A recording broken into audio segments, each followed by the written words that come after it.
Forensic psychologists have identified an exact process through which someone can gradually lose their sense of self inside a toxic relationship. This is not a dramatic or sudden transformation.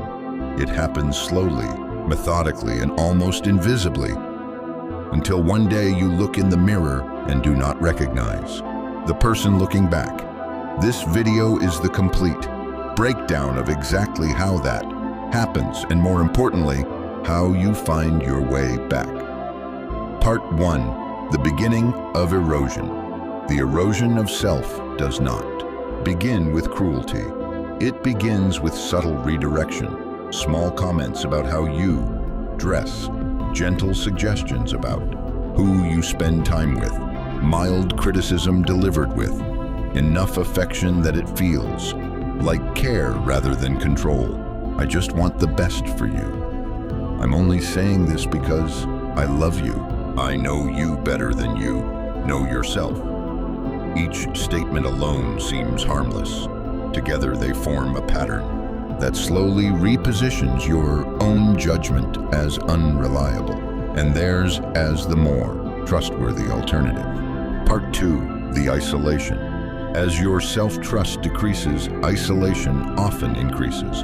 Not dramatically, gradually. You spend less time with friends who might reflect back a version of you that contradicts the version being constructed.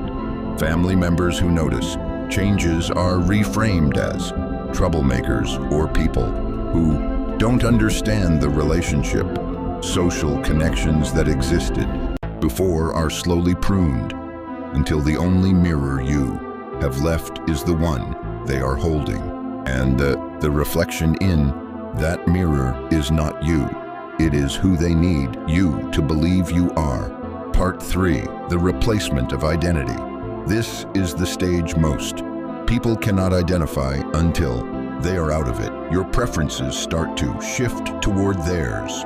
Your opinions become more uncertain, more qualified, more dependent on their validation before being expressed. Your sense of humor changes. Your ambitions narrow. Your relationship with your own body, your own time, your own thoughts, all of it begins to feel like it requires their approval. Psychologists call this identity enmeshment, when the boundaries between two people dissolve so completely that one person's sense of self disappears into the other's. This is not love, this is consumption. Part 4. The moment you realize. For most people there is a specific moment, sometimes dramatic, sometimes quiet, when they realize something is deeply wrong. A comment from someone outside the relationship, a photograph from before, a moment alone where something about your own reflection feels unfamiliar. The realization itself is not the hardest part. The hardest part is what follows, because by the time this realization comes, leaving often feels more terrifying than staying. You no longer trust your own ability to survive alone. Your self-concept has been so thoroughly reconstructed that independence itself feels like a threat rather than a relief. Part 5. Why leaving is so hard. This is the part that people outside toxic relationships consistently fail to understand. Leaving is not simply a decision to walk out of a bad situation. It is a decision to walk away from the only sense of self you currently have. However distorted that self has become, your nervous system has been conditioned to define safety in terms of their presence. Your self-worth has been restructured around their approval. Your identity has been rebuilt in their image. Walking away from that is not courage in the conventional sense. It is a form of psychological free fall, jumping without knowing if you will land on someone you still recognize. Part 6. The recovery of self.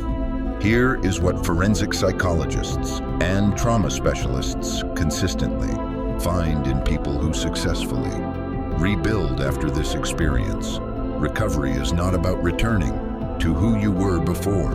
That person existed in a context that is now gone. Recovery is the construction of someone new, built on the same foundation as before, but reinforced by everything you now understand about your own resilience and your own worth.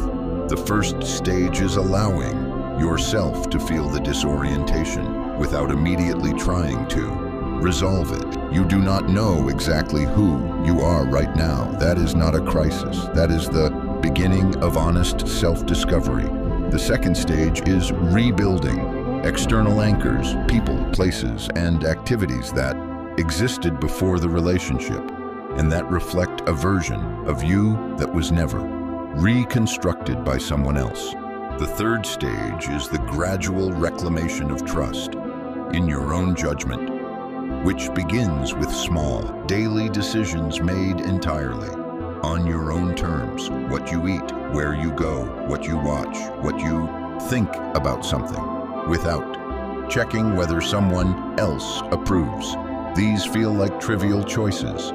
They are not. They are the rebuilding blocks of a self that was taken apart, one small piece at a time, being put back together in exactly the same way, one small piece at a time. If this video described an experience you have lived through, you are not broken, you are not weak, and you are not too far gone to find your way back to yourself.